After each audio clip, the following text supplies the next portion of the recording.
எல்லோருக்கும் வணக்கம். எல்லோரையும் வேர்ல்ட்ஸ் பெஸ்ட் தமிழ் சேனலுக்கு வரவேற்கிறோம். இந்த காணொளியில் நாம் பார்க்கவிருப்பது TNPSC group 2 general studies 8th social science test number 2. முதல் கேள்வி, பாளையக்காரர் முறை ஏற்படுத்தப்பட்ட ஆண்டு. இதுக்கு சரியான விடை 1529.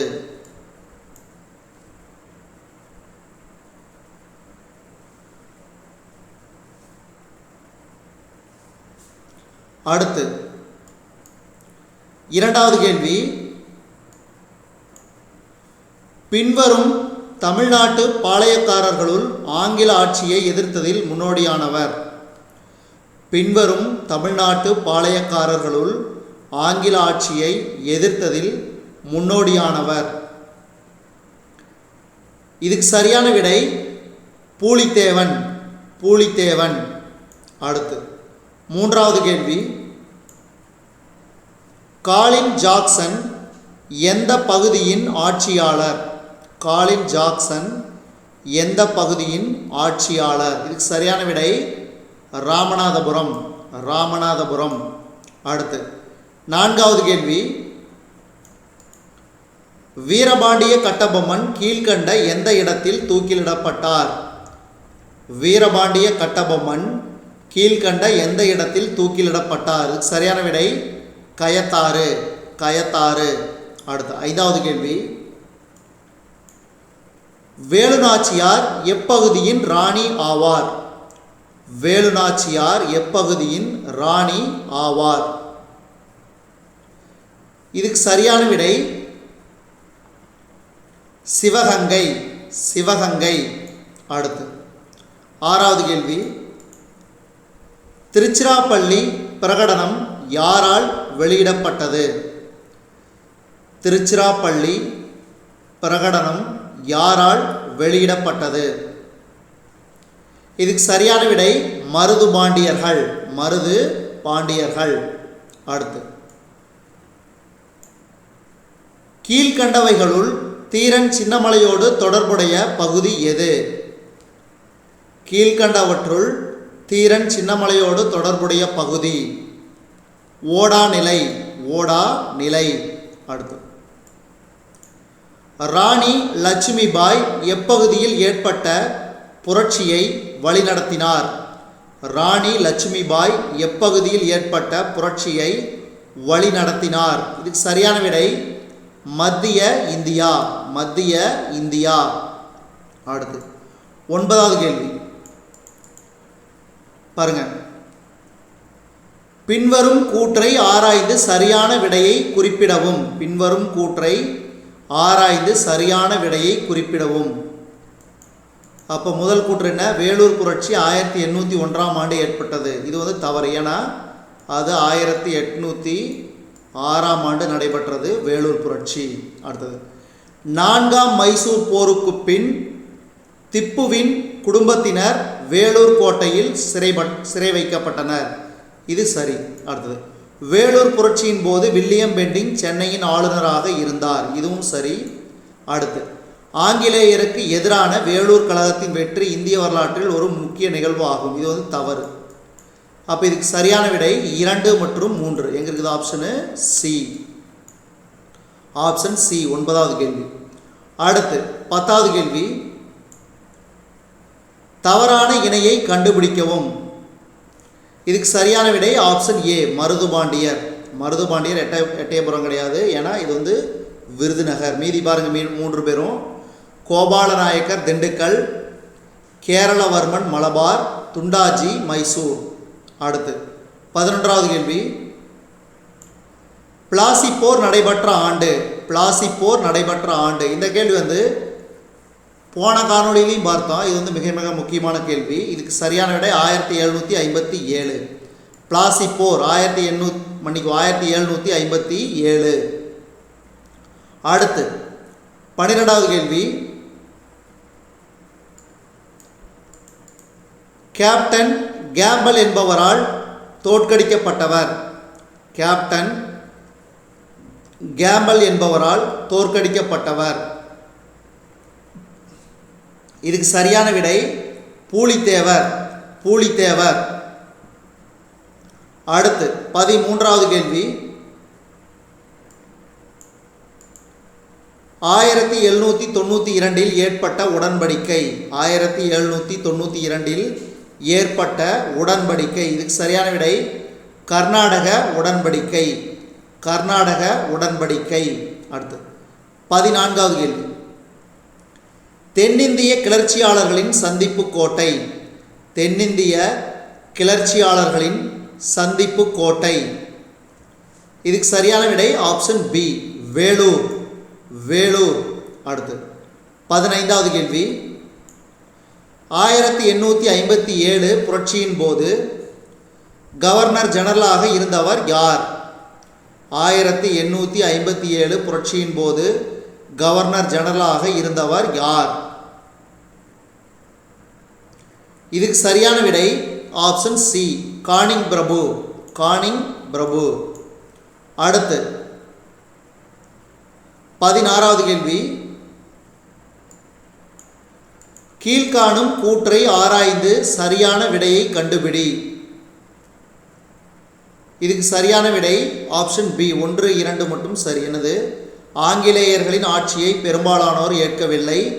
பொருளாதார சுரண்டல் மற்றும் நிர்வாக புதுமைகள் மோசமான பாதிப்புகளை ஏற்படுத்தின. அடுத்து 17வது கேள்வி, வேலூர் புரட்சி ஏற்பட்ட ஆண்டு. வேலூர் புரட்சி ஏற்பட்ட ஆண்டு 1806. இந்த கேள்வி ரொம்ப ரொம்ப முக்கியம், அடிக்கடி ரிப்பீட்டடாக கேட்குறாங்க. அடுத்து 18வது கேள்வி, வேதம் என்ற சொல் டேஸிலிருந்து வந்தது. வேதம் என்ற சொல் சமஸ்கிருதத்திலிருந்து வந்தது.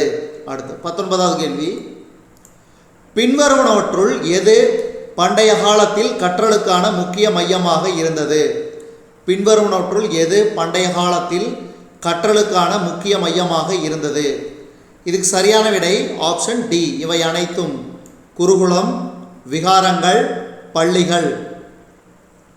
அடுத்து 20வது கேள்வி,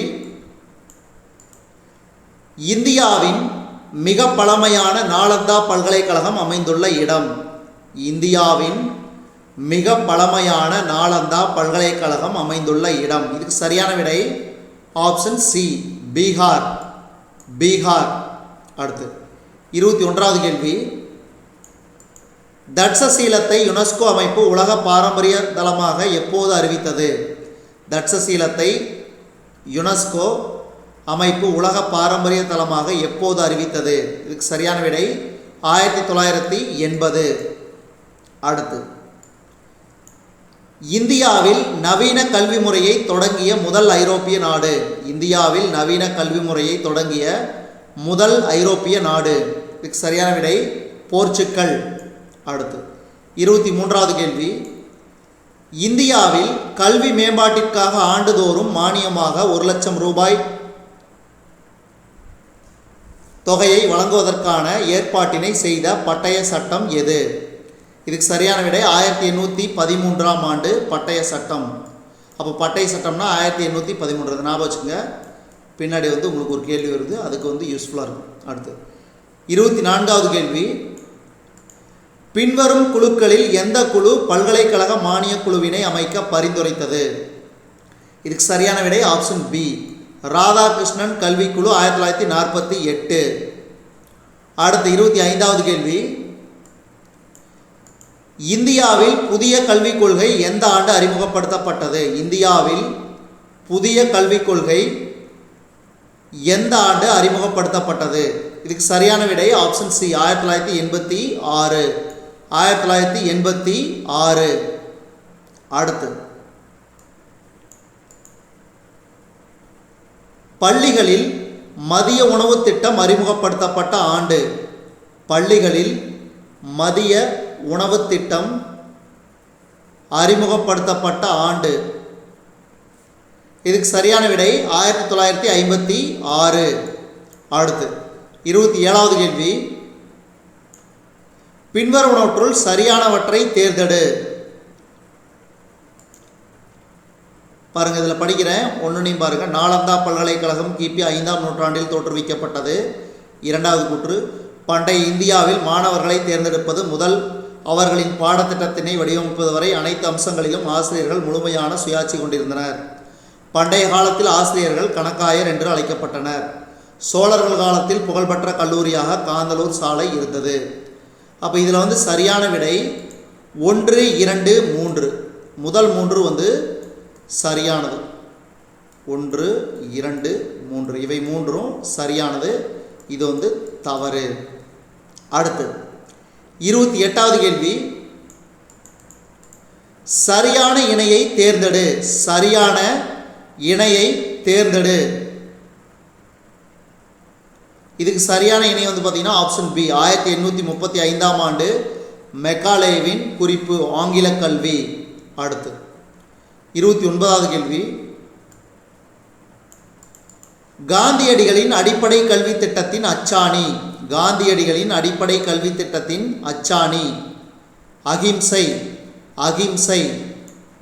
அடுத்து 30வது கேள்வி, டேஸில் இந்திய அரசு கோத்தாரி கல்விக்குழுவை நியமித்தது. இதுக்கு சரியான விடை 1964. 1964இல் இந்திய அரசு கோத்தாரி கல்விக்குழுவை நியமித்தது. அடுத்து 31வது கேள்வி, 1976ஆம் ஆண்டு டிசம்பர் வரை கல்வித்துறை 1976ஆம் ஆண்டு டிசம்பர் வரை கல்வித்துறை மாநில பட்டியலில் இருந்தது. மாநில பட்டியலில் இருந்தது. தற்போது பார்த்தீங்கன்னா மத்திய பட்டியல். அடுத்தது 32வது கேள்வி, கல்வி உரிமை சட்டம். கல்வி உரிமை சட்டம் 2009 அனைத்து குழந்தைகளுக்கும் இலவச கட்டாய கல்வி வழங்க வழி செய்கிறது. அடுத்து 33வது கேள்வி, டேஸ் பல்கலைக்கழகம் ஆங்கில ஆட்சியின் போது தமிழ்நாட்டில் நிறுவப்பட்ட முதல் பல்கலைக்கழகம். இதுக்கு சரியான விடை ஆப்ஷன் சி, சென்னை பல்கலைக்கழகம். சென்னை பல்கலைக்கழகம் ஆங்கில ஆட்சியின் போது தமிழ்நாட்டில் நிறுவப்பட்ட முதல் பல்கலைக்கழகம். அடுத்து 34வது கேள்வி,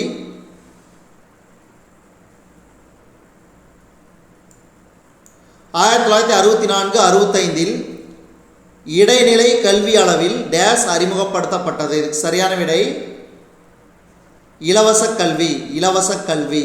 அடுத்து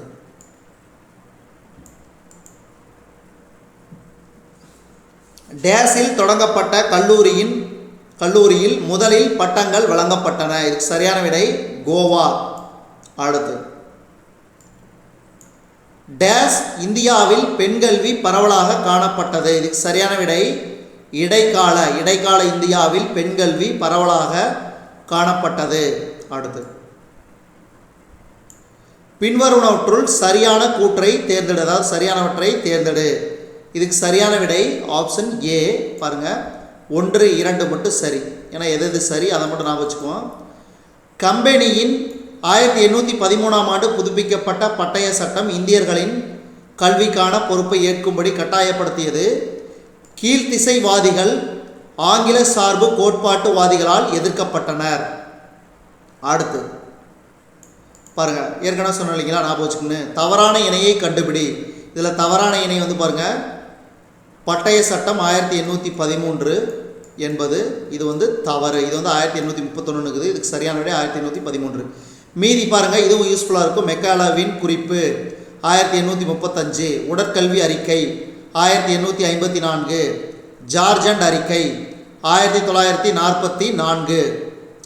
இதெல்லாம் ரொம்ப ரொம்ப முக்கியம், ஞாபகம் வச்சுக்கணும். அடுத்து 39வது கேள்வி, பின்வருவனவற்றில் மக்களின் எந்த செயல்பாடுகள் கைவினைகளில் சாராதவை? இதுக்கு சரியான விடை இரும்பை உருக்குதல். இரும்பை உருக்குதல் என்பது மக்களின் செயல்பாடுகளில் கைவினைகளில் சாராதவை. மீதி 3 பாருங்க, கல்லிலிருந்து சிலையை செதுக்குதல், கண்ணாடி வளையல் உருவாக்குதல், பட்டு சேலை நெய்தல். இவை பார்த்தீங்கன்னா மக்களின் செயல்பாடுகளில் கைவினைகளுடன் சார்ந்தவை. அடுத்து 40வது கேள்வி, டேஸ் தொழில் இந்தியாவின் பழமையான தொழிலாகும். இதுக்கு சரியான விடை நெசவு. நெசவு தொழில் இந்தியாவின் பழமையான தொழிலாகும். அடுத்தது கம்பளி மற்றும் தோல் தொழிற்சாலைகள் காணப்படும் முக்கிய இடம். இதுக்கு சரியான விடை கான்பூர். கான்பூர். அடுத்து 42வது கேள்வி. இந்தியாவின் முதல் 3 5ஆண்டு திட்டங்களின் முக்கிய நோக்கமாக இருந்தது என்ன? இந்தியாவின் முதல் 3 5ஆண்டு திட்டங்களின் முக்கிய நோக்கமாக இருந்தது என்ன? இதுக்கு சரியான விடை வலுவான தொழில்துறை தளத்தை உருவாக்குதல்.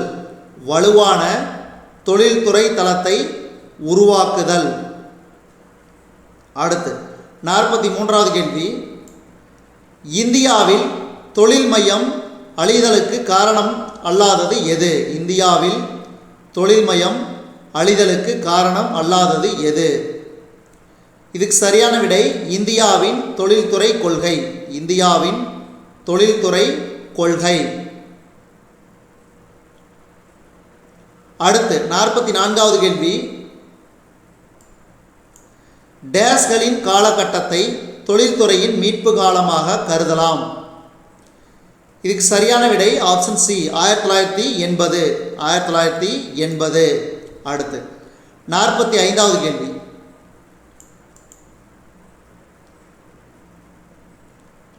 44க்கு என்ன சொன்னேன்? 1980. சரியான விடை. அடுத்தது 45வது கேள்வி. டேசாம் ஆண்டில் ரயில்வேயின் நீளம் 2573 கிலோமீட்டர். இதுக்கு சரியான விடை 1861. அடுத்தது டேஸ் காரணமாக பருத்தி ஆலைகள் அதிகரித்தன. டேஸ் காரணமாக பருத்தி ஆலைகள் அதிகரித்தன. இதுக்கு சரியான விடை சுதேசி இயக்கம். சுதேசி இயக்கம். அடுத்தது முதல் முறையாக நவீன முறையில் எஃகு தயாரிக்கப்பட்ட இடம். முதல் முறையாக நவீன முறையில் எஃகு தயாரிக்கப்பட்ட இடம். இதுக்கு சரியான விடை குல்டி. குல்டி. அடுத்து 48வது கேள்வி. டேஸ் ஆலைகள் பிரிட்டிஷ் முதலாளிகளுக்கு சொந்தமானவையாக இருந்தன. இதுக்கு சரியான விடை சணல் ஆலைகள். அடுத்தது டேஸ் நடுப்பகுதியில் இந்தியாவில் தொழில்மயமாக்கலின் செயல்பாடு தொடங்கியது. இதுக்கு சரியான விடை 19ஆம் நூற்றாண்டின் நடுப்பகுதியில் இந்தியாவின் தொழில்மயமாக்கலின் செயல்பாடு தொடங்கியது. அடுத்தது இந்த காணொளியின் கடைசி கேள்வி. டேஸ் ஆட்சி இந்தியாவை தங்கள் தயாரிப்பு பொருள்களுக்கான சந்தையாக மாற்றியது. இதுக்கு சரியான விடை பிரிட்டிஷ். பிரிட்டிஷ் ஆட்சி இந்தியாவை தங்கள் தயாரிப்பு பொருட்களுக்கான சந்தையாக மாற்றியது. இதுவரைக்கும் நம்ம இந்த காணொளி வாயிலாக பார்த்தது general studies 8th social science test number 2. இந்த காணொளி பார்த்தீங்கன்னா TNPSC group 2, group 2A, group 4, அதே மாதிரி பார்த்தீங்கன்னா டிஎன்யூஎஸ்ஆர்பி எஸ்ஐ எக்ஸாமுக்காகட்டும் அல்லது டெட் எக்ஸாமுக்காகட்டும் மற்ற எஸ்எஸ்சி ஸ்டாஃப் செலெக்ஷன் கமிஷன் அதே மாதிரி ரயில்வே ரெக்ரூட்மெண்ட் போர்டு அனைத்து வகையான பொதுத் தேர்வுகளுக்கும் அதாவது போட்டித் தேர்வுகளுக்கும் பயன்படும் வகையில் இந்த ஜென்ரல் ஸ்டடீஸ் அமைந்துள்ளது. இந்த இரண்டாவது டெஸ்ட்டை பாருங்கள். இப்போ மிக முக்கியமாக பார்த்தீங்கன்னா இப்போ இந்த எஸ்ஐ எக்ஸாம் நடைபெற உள்ளது. அதே மாதிரி பார்த்தீங்கன்னா இனி வரக்கூடிய நாட்களில் குரூப் 2, குரூப் 4லாம் எக்ஸாம் வர உள்ளது. அதனால் இந்த காணொளி மிக மிக முக்கியம் அந்த தேர்வு எழுதுகிறவங்களுக்கு. அதே மாதிரி இதுவரைக்கும் நம்ம வேர்ல்ட்ஸ் பெஸ்ட் தமிழ் சேனலை சப்ஸ்கிரைப் பண்ணாத இருந்தீங்கன்னா சப்ஸ்கிரைப் பண்ணிக்கங்க. கீழே இருக்கிற பெல் பட்டனை ப்ரெஸ் பண்ண மறந்துடாதீங்க. நம்ம வேர்ல்ட்ஸ் பெஸ்ட் தமிழ் சேனலில் general studies 8th social science test number 2க்கான காணொலியை நம்ம வேர்ல்ட்ஸ் பெஸ்ட் தமிழ் சேனல் வாயிலாக பார்த்தமைக்கு நன்றி.